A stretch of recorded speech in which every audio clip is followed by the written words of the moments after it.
citoyen qui s'est élevé pour dire on en a marre. Et donc nous sommes là avec des cadres, des élus de la circonscription, avec notre gilet jaune, le jaune des cocus, car nous sommes, je crois, les cocus du macronisme. Les automobilistes sont les cocus du macronisme. Les cartes grises ont augmenté de 13%, les contrôles techniques de 25%, les PV de 130%, les péages ont augmenté, et bien évidemment le carburant explose et nous avons des records de taxes, puisque l'État fonctionne entre 60 et 70% aujourd'hui sur nos carburants, et ce qui est bien évidemment inadmissible. Donc les Français disent on en a marre, et ils sont aujourd'hui de manière extrêmement amplifiée en train d'exprimer leur colère. Et je vous rappelle que nous parlons tout de même de la cause et nous défendons les automobilistes déjà depuis plusieurs mois. Nous avons créé un forum automobiliste, nous avons créé un certain nombre de pétitions qui ont recueilli plus de 300 000 signatures. Et donc depuis le départ, c'est un combat qui nous est cher. Nous ne cherchons pas à récupérer politiquement, et je le disais, la colère des automobilistes, elle n'appartient à personne, mais elle dépasse les automobilistes. Les retraités en ont ras-le-bol parce que la CSG a augmenté, parce que leur pension n'augmente que de 0,3% quand l'inflation est mesurée à 1,7%.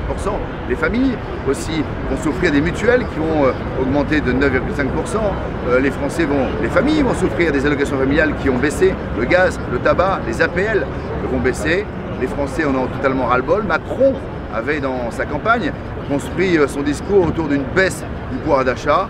Il a trahi une fois plus les Français. Et moi, s'il veut faire des économies, eh bien, je lui recommande de supprimer le crédit d'impôt de 1 500 € pour tous les Français qui accueilleront un migrant chez eux. Je lui propose de supprimer les 200 millions d'augmentation sur le budget 2019 lié à la loi Asile-Immigration. Ça aussi, ça lui permettra de générer une économie. Et s'il veut encore faire des économies, il peut supprimer l'AME, l'assurance maladie, qui est réservée aux clandestins. Eh bien aujourd'hui, les Français en ont marre que le budget, que nos investissements soient destinés aux partis de l'étranger. Aujourd'hui, nous avons 6 millions de chômeurs, 9 millions de pauvres en France. Et aujourd'hui, je crois que c'est eux qui sont les sacrifiés du système et du pouvoir.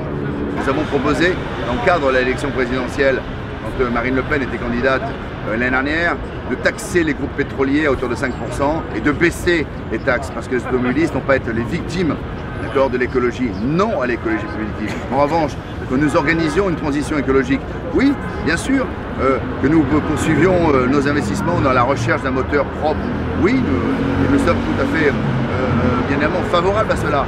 Mais pourquoi on ne taxerait pas également le kérosène? Pourquoi l'Allemagne, par exemple, qui produit des véhicules qui émettent 2 fois plus de CO2 que les véhicules français, ne seraient pas concernés par ce problème-là? Le problème ne concerne pas que la France, le problème ne concerne pas uniquement les automobilistes français.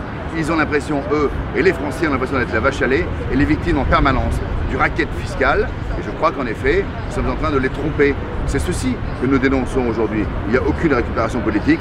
Je crois qu'aujourd'hui, simplement dans ce mouvement citoyen qui s'est élevé, il y a beaucoup de nos électeurs et je crois qu'ils sont contents que nous soyons à leur côté. En revanche, vous voyez, je suis venu avec un gilet jaune et je ne suis pas venu avec mon écharpe d'élu, je suis venu sans signe distinctif, je suis venu pour soutenir le peuple français qui en a marre d'être trahi, trompé et méprisé.